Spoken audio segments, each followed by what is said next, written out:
todo, miren. La organización Es el Consejo de Indias. República. República de Es la Indias. República de Indios, o sea, las congregaciones. Bueno, establecieron, de acuerdo al modelo político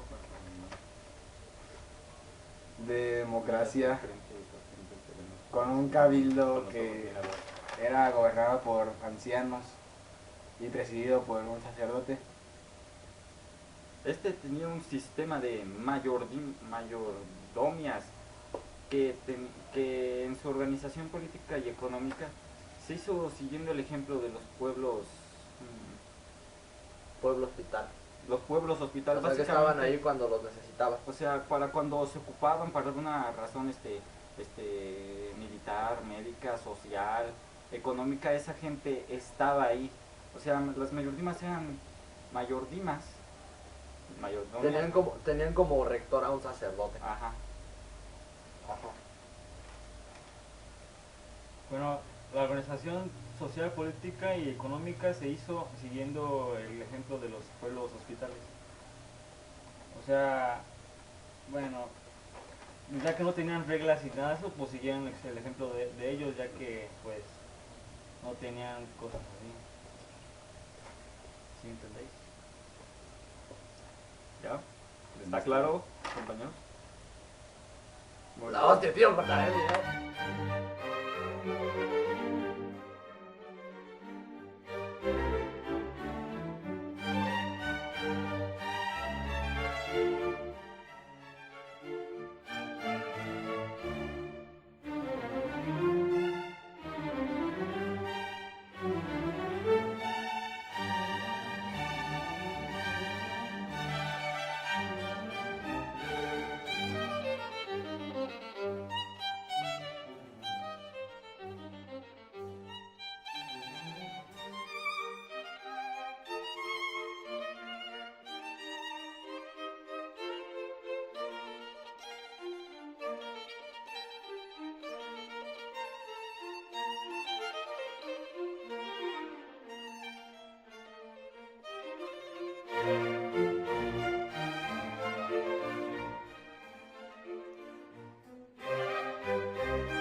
Este tema se va a llamar los régimen de tierras.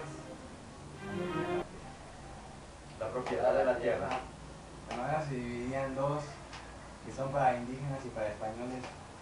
No, los indígenas eran más como comunes, comunales, los españoles eran como más privados para cada quien. Los españoles tenían como haciendas, a veces les daban Encomiendas. Los indígenas tenían el fondo legal, los propios, los ejidos y las tierras de repartimiento. Que básicamente lo único que les daban era... Ellos lo único que hacían con ella era trabajarles. Ellos no cobraban nada de ahí porque ellos eran los que trabajaban.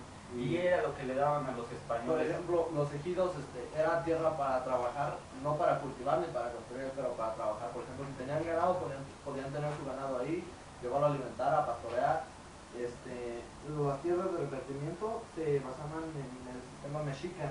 Eran posesiones otorgadas a los jefes de la familia y el jefe de la familia otorgaba esas posesiones a diversas familias y se iban heredando, para que no se podían vender. Los españoles eran, bueno, las mercedes de estancia, las mercedes de tierra, las haciendas y las encomiendas, que básicamente todos eran propios, o sea, privados, y hasta trabajar muchas veces los indígenas también. Básicamente dentro de esos lugares eran como pequeñas ciudades. Estaba el dueño que era el español y ellos agarraban indígenas y ahí los ponían a trabajar, pero ahí vivían, ahí arreaban el ganado, cultivaban, daban cosecha. Pero esas mercedes no incluían la posesión de tierra, solo del hecho de que pastaran sus rebaños. Eran muy extensas esas propiedades, por lo que se necesitaba mucha gente para trabajarlas. Ya, y las indígenas pues eran mucha tierra también, pero no era posesión de ellos, sino era para trabajar nada más. Y para tomar agua, leña, todo eso. ¿Ya? Y hasta aquí el fin de este tema. Ahora estamos en el siguiente tema que es La encomienda. Bueno, es un sistema socioeconómico que consta de pagar tributo a alguien que que hizo algo por ti o que te dio un beneficio? La encomienda fue característica de la colonización española, por supuesto, establecida como derecho con el objeto de proteger a los tributos de los indígenas que debían pagar a la corona.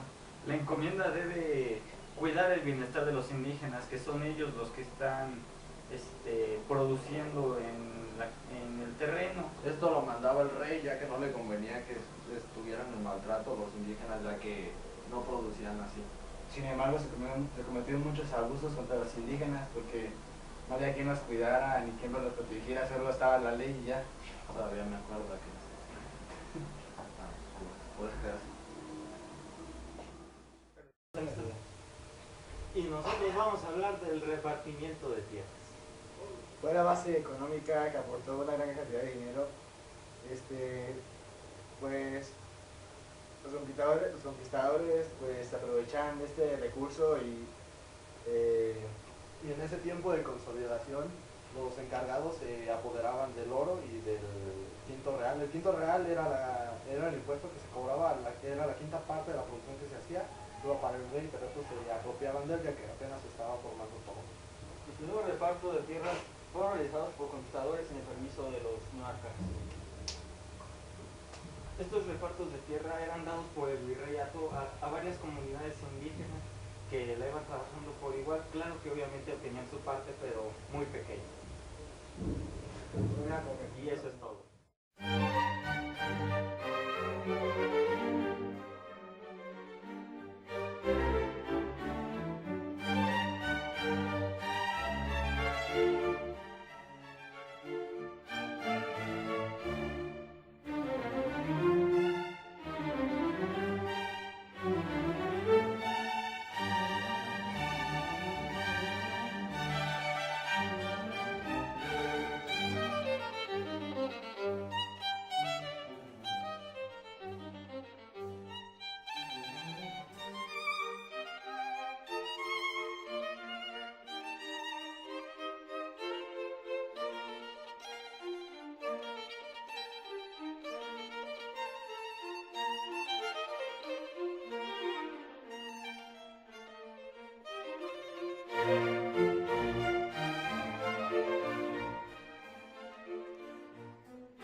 La población de la Nueva España estuvo claramente dividida en estamentos sociales y raciales. En los primeros tiempos existió incluso un sistema de separación entre República de Españoles y República de Indios. Posteriormente, se dio el nombre de castas a los descendientes que fueron producto de las mezclas entre españoles, criollos, indígenas, mestizos y negros. Un gran número de combinaciones posibles.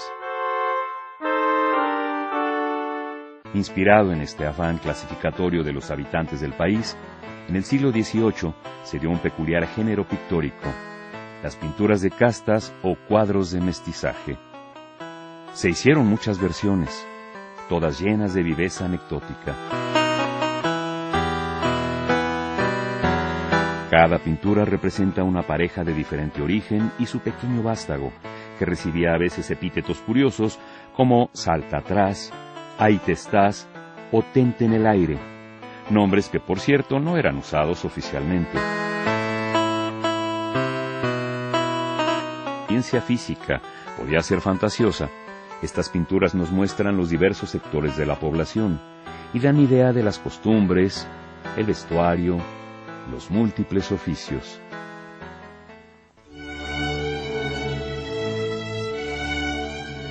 Con todo y su gracia y encanto, las pinturas de castas también dan fe de la estructura piramidal basada en la raza, en la que los españoles peninsulares detentaban todos los privilegios del poder político. Comenzando por los criollos, en este mosaico racial se fermentó el impulso de independencia que estalló en el siglo siguiente.